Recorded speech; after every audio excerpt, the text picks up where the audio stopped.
Rosa. I've just done her makeup for a shoot that we're doing, so we're heading out onto the beach. See a little bit of the behind the scenes from our shoot today. Yay! So I've already primed Nat's skin using the Laura Mercier primer. Now I'm using Laura Mercier Silk Cream Foundation in Cashew Beige. I'm using my trusted bamboo buffer from Tarte Cosmetics, which I use all the time now. It's just so good at evenly buffing on foundation. Now I do like to use my hands and fingers a lot to blend in the foundation and concealer for this look. It's a beachy look and I want it to be really dewy. So I'm gonna try and not have any brush strokes in the makeup. I'm gonna try and really push it in using the warmth of my fingers. I'm using the Laura Mercier under eye concealer and I'm just pressing it in with my fingers and then the beauty blender. This is the ModelCo beauty blender and it's a little bit firmer than the regular beauty blender, so I still like to push it in with the warmth of my fingers. Honestly, nothing will blend foundation as well as the warmth of your fingers. I'm using the Australis AC On Tour Cream Contour Kit. Now I'm going for the creams because I want it to be really dewy, beachy and bronzy, and again I'm applying it with a brush, yet I'm blending it with the warmth of my fingers because I feel like the fingers will just, that warmth really settles it into the skin. I'm going to use the Revlon PhotoReady Illuminating Stick in Golden Light to highlight the cheekbones, the brow bone and just above the brow bone. I'm going to dab a little bit on the nose and across the top lip and the Cupid's bow just to really accentuate that pout. So I'm applying the stick just by rubbing it on the skin, and then I'm going to use my fingers again because I find that the warmth of your fingers will really blend those cream products together so well. You can already see how that Illuminate is taking effect and giving her a really nice glow in contrast to the contour that we put on the cheekbones. This is the Clinique Chubby Stick Blush colour. It is a beautiful colour. It's a pinky mauve, easy to blend, and it looks like a dewy blush rather than giving the skin that powdery finish, which is exactly what I want. I want the skin to be radiant in the sun. I don't want it to look dry and powdery. I want it to look moist. I'm using the Charlotte Tilbury Cream eyeshadow in Mona Lisa. This is a beautiful bronzy brown. I'm applying it to the lid and then I'm going to use a brush to blend it away softly so it's perfectly blended and it's giving the eye a good coverage, and then I'm just going to layer it. So I'll put a couple of coats on to make that colour a little bit more intense.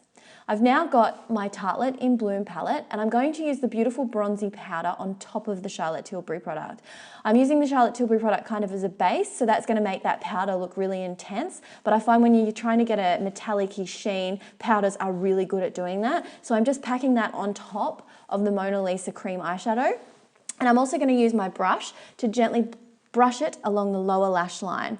I'm using a fat brush to just go over the top after and buff it in so there's no visible line. It just looks like a soft smoky bronze around the eye. I'm using my fan brush to flick away any fallout, and I'm using the ModelCo matte bronzer to give the face a bit of warmth, a bit of extra bronze colour and a bit of shape.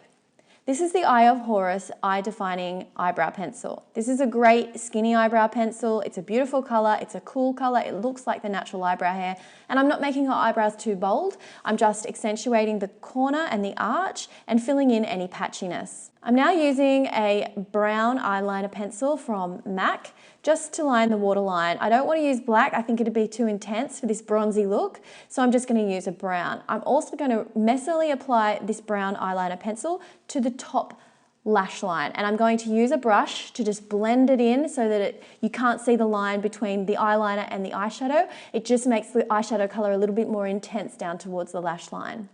This is Lancome Grandoise mascara. I love this mascara, it's so volumizing. I'm now using the Revlon Super Lustrous Lipstick in Berry Smoothie. This is a beautiful sheer pink colour and it's perfect for the kind of stain and luster that I want for this beachy look. I don't want a solid colour, I want it a little bit glossy but a bit of colour at the same time.